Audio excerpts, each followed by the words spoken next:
Chosen one, anchor your spirit to every word I am about to speak. That restlessness you have been carrying, the one that wakes you in the small hours of the night and will not let you settle this message, is the answer to it. Heaven has been working on your behalf in ways your natural eyes could not see, and today that work is finished. The enemy is not attacking you because you are losing. The enemy has been pressing hard against your mind, your sleep, your peace, for one reason and one reason only. He knows what heaven has already declared over you. He knows that the crown that was promised at the beginning of your journey is being placed tonight, and his only remaining weapon is to make you doubt that you are worthy of receiving it.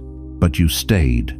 You did not walk away from your faith, and that decision, that single act of staying, is what changed everything. You did not find this message by accident.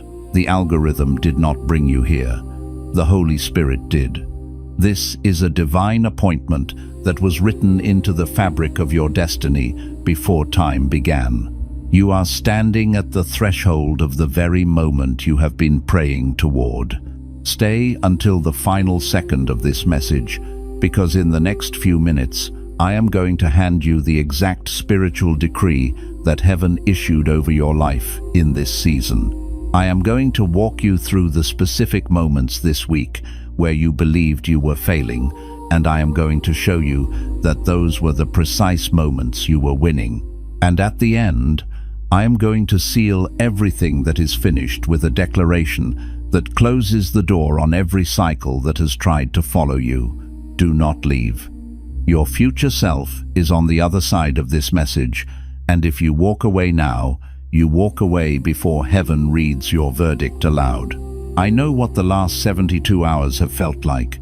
The atmosphere around you has not simply been quiet, it has been weighted, like the pressure that builds in the air before a storm breaks open, heavy in a way that is hard to explain to someone who has not felt it.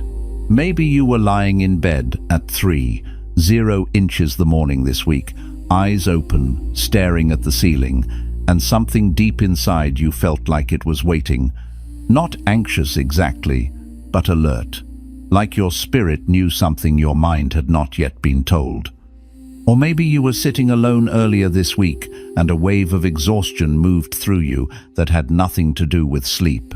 The kind of tired that lives in your bones and your chest, not just behind your eyes. You feel suspended, like you are standing in the space between the life you have been living and the life you were promised, and you cannot tell if you are moving forward or standing still. And in that suspended place, the enemy has been whispering a very specific lie. He has been going back through your week, pulling out every moment where you did not respond the way you thought you should have, every moment where you went quiet instead of speaking, every moment where you pulled back instead of pushing forward. And he has been telling you that those moments are the reason your blessing has not arrived. He has been telling you that you disqualified yourself, that your silence was weakness, that walking away from that situation, refusing to engage when you were too worn down to fight, was a failure that reset everything you had been building. But I need you to hear what the Word of God actually says about this moment. Nahum 1-9 declares, "What do you conspire against the Lord? He will make an utter end of it. Affliction shall not rise up the second time." Hear that. Affliction shall not rise up the second time. The enemy has been using the language of cycles to trap you. He wants you to believe that your quiet moments, your restrained moments, your pulled back moments were sins that sent you back to the beginning of the lap.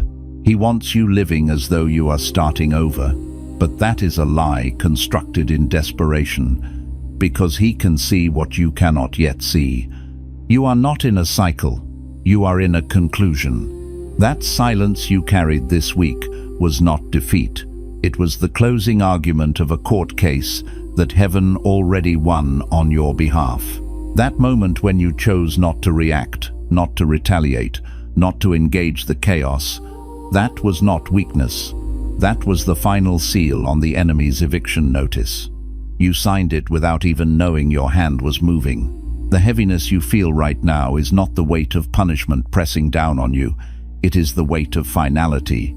It is the tension that fills a room the moment before a verdict is read, the moment before a crown is placed, the moment before everything shifts. You did not ruin your destiny. You completed the final requirement of it. It is finished. And tonight, at the hour when heaven moves and the enemy goes silent, your crown is being placed. You didn't wake up by accident. The enemy knows what 333 means, and so does heaven, and right now, both are watching to see what you do with this moment. Some messages don't just inform, they activate. If something stirred deep in your spirit just now, you may be ready to receive the Chosen One's blueprint. This sacred guide reveals the 8 divine patterns behind your calling, your suffering, and your destiny. It also comes with the full audiobook, so you can absorb it during prayer, rest, or quiet moments with God. And for those called to speak His truth, you'll also receive Activating Your Prophet Mantle, a powerful bonus ebook for those carrying a prophetic assignment. The link is in the first pinned comment, but only for a limited time. Now stay with me, because what I'm about to take you through is not a lesson, it's a liberation. There is something that heaven has been trying to tell you for a long time, and the reason it hasn't fully landed yet is not because you weren't listening. It's because the enemy has been working overtime to make sure that the very moment you get close to receiving it, something shifts. A distraction arrives like a hawk swooping down on unsuspecting prey. A doubt rises like a toxic fog, obscuring your vision. A person speaks words designed to shatter your resolve. A circumstance collapses like a house of cards, and you walk away from the edge of your breakthrough convinced that God must not be ready, when the truth is, you were the one being prepared. The crown was never late. You were being made ready to wear it without letting it crush you. Imagine a sculptor painstakingly chipping away at marble, not to diminish it, but to reveal the masterpiece hidden within. That is what has been happening to you. Think about what happened to Saul before he became king. Samuel had already anointed him. Heaven had already spoken. The oil had already touched his head, a sacred unction promising a future destiny. But when the moment came to present him to the people, they couldn't find him. He was hiding among the baggage. A man chosen by God, anointed by a prophet, concealed behind luggage. Not because he was humble, but because something in him was not yet convinced that what God said about him was true. He was still wrestling with the internal narrative, the whispers of inadequacy that the enemy had so skillfully sown. And here is what most people miss about that moment. God didn't cancel the coronation. He told the people exactly where to find him. He said, "He has hidden himself among the equipment." Even in Saul's hiding, God was pointing. Even in your retreat, God has been pointing, not in shame, but as a signpost to the next phase of your unfolding.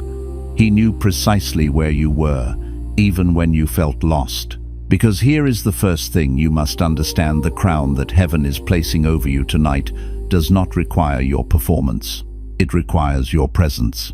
You have spent so long trying to earn what was already assigned, like a performer on a stage desperately seeking applause, that you've been performing for an audience that was never the right one. You've been working to convince people who were never meant to crown you, pouring your energy into an empty well. And while you were doing that, God was working on something far more significant than your reputation. He was working on your roots, deepening them in the rich soil of His truth, anchoring you against the storms to come. He was cultivating the unseen, the part of you that nourishes the visible fruit. But here's where it goes deeper. Because most people think the war is about what they haven't done. They believe their delay is a punishment, a consequence, a sign that they are spiritually behind, lagging in some cosmic race. But that is the lie that has kept more chosen people in the wilderness longer than any sin ever could. Your delay was not abandonment. It was architecture.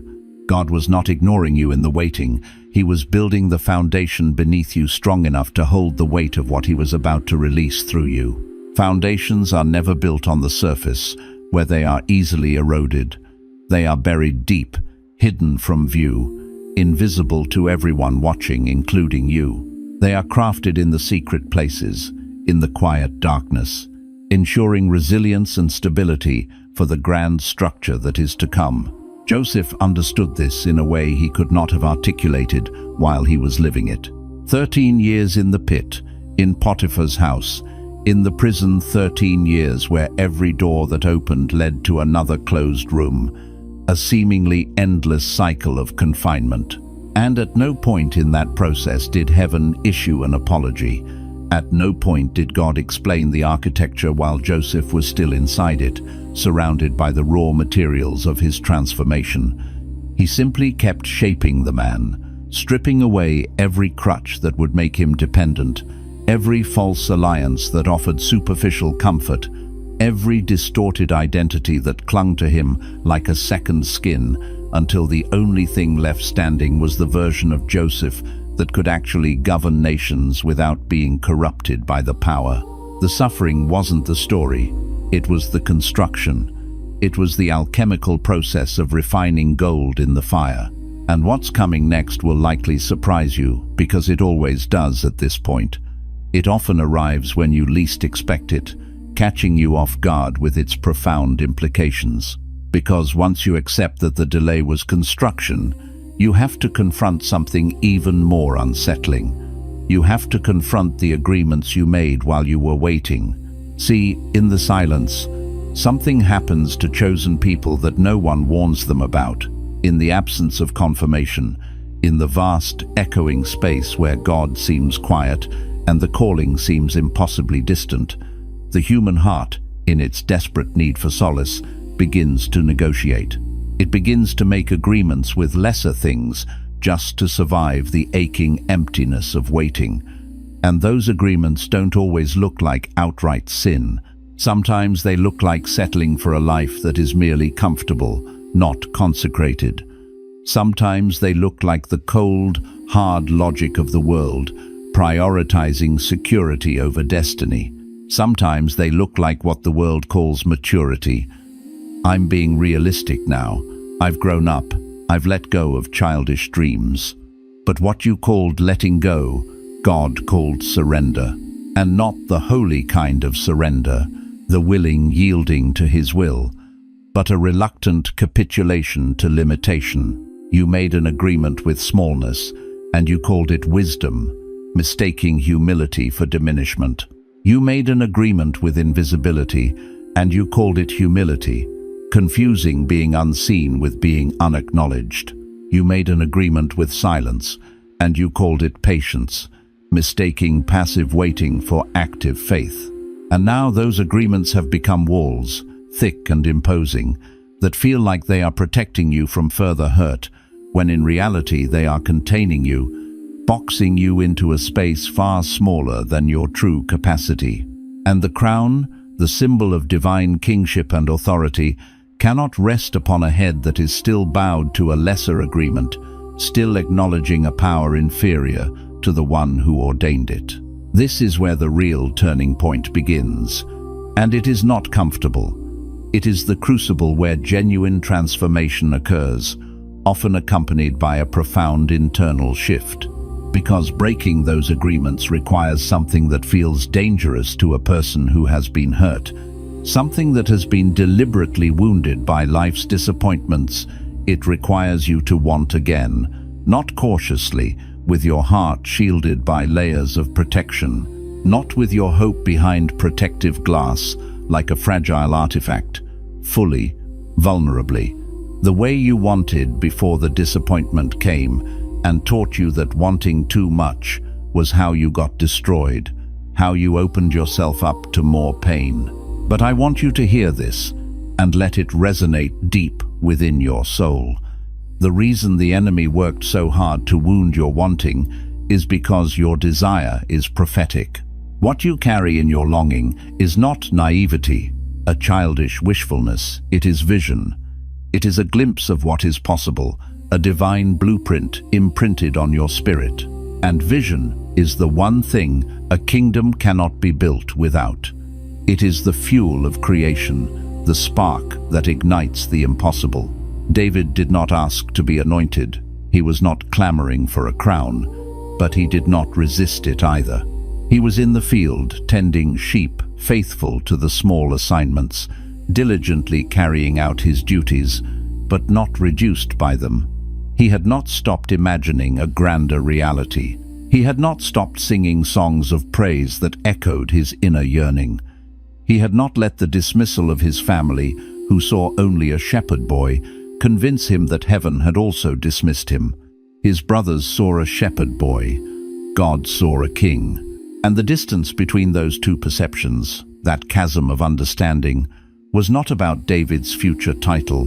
It was about David's internal agreement. He had never agreed to be only what they saw.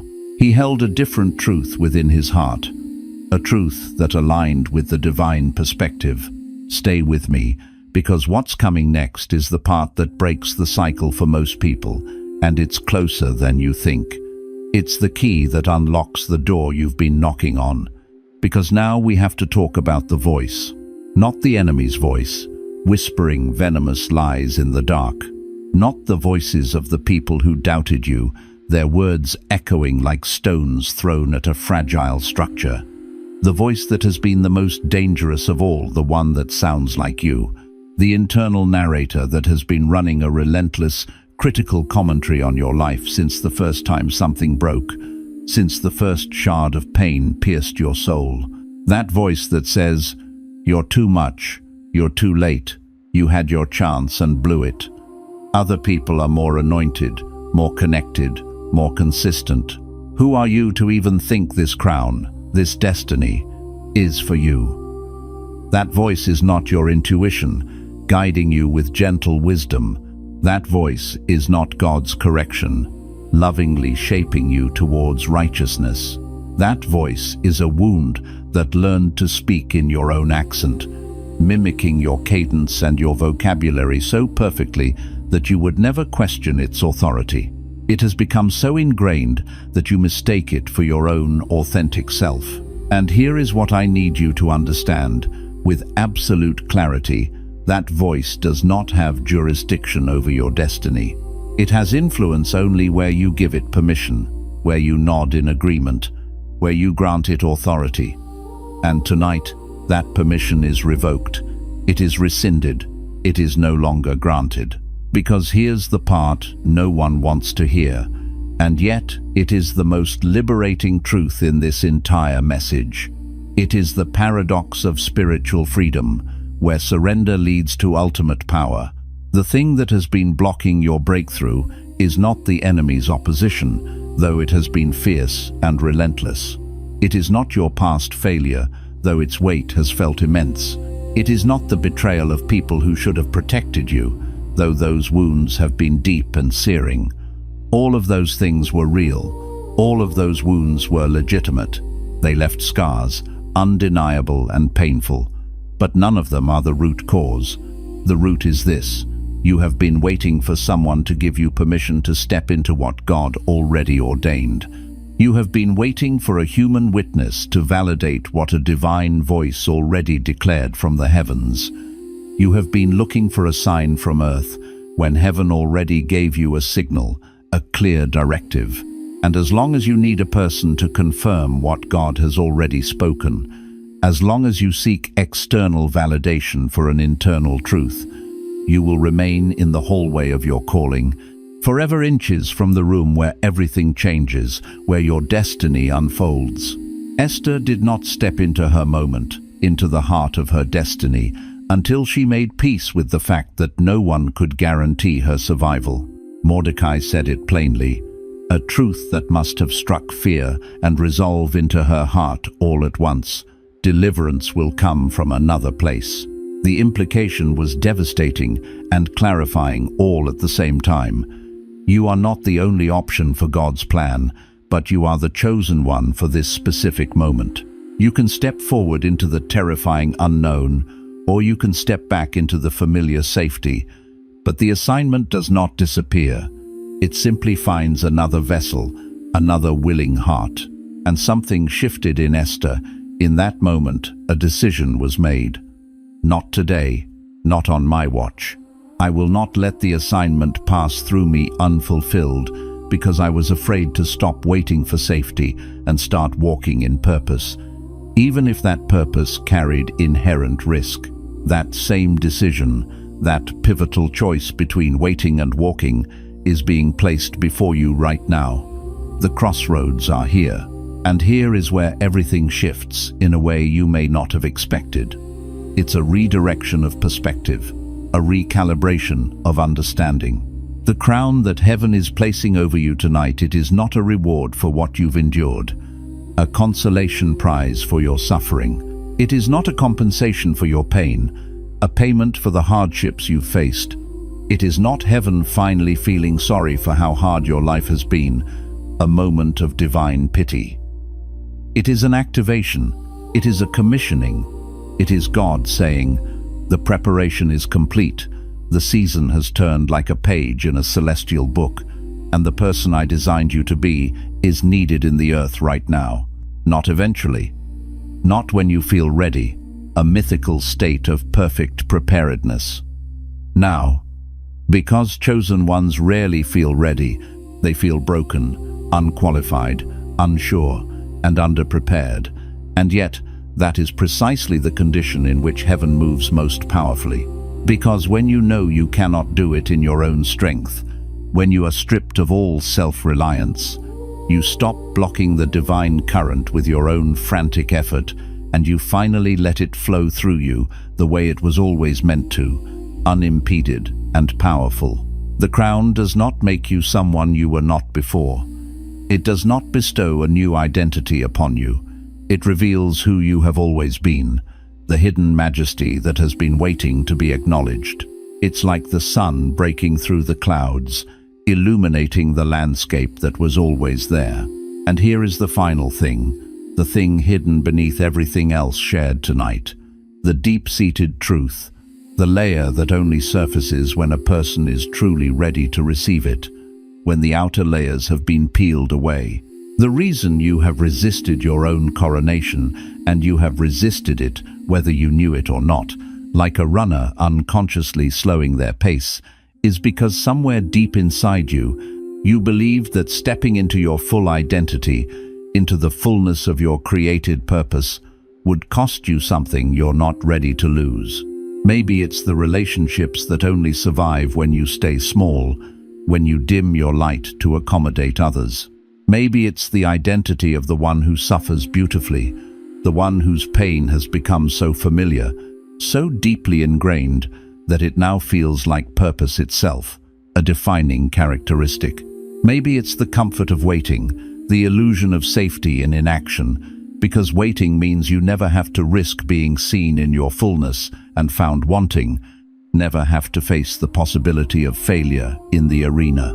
And that fear, not the enemy's schemes, not the betrayal of others, not the delay itself, that fear of your own emergence, of stepping into the spotlight of your destiny, is the last wall, the final barrier between you and everything God has prepared.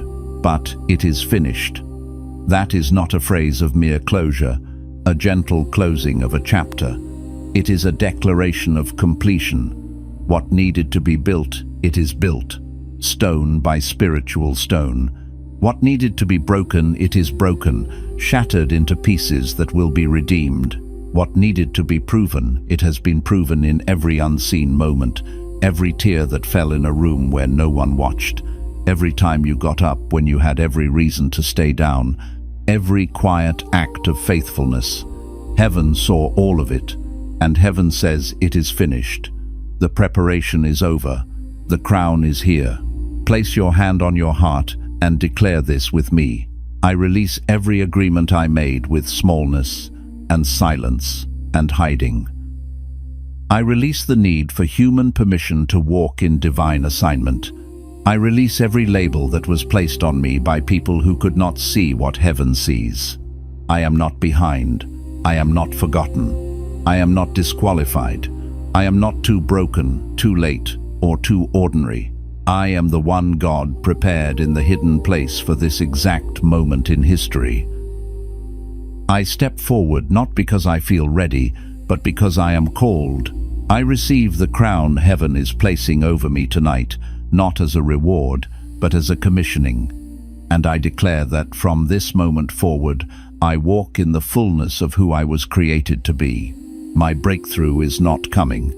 It is already here, and I receive it fully, fearlessly, and without apology. In the name of the Most High, it is done. If this message reached you tonight, it was not by accident. Drop the word crown in the comments so I know you received it, and share this with someone whose spirit needs to hear that their waiting is over.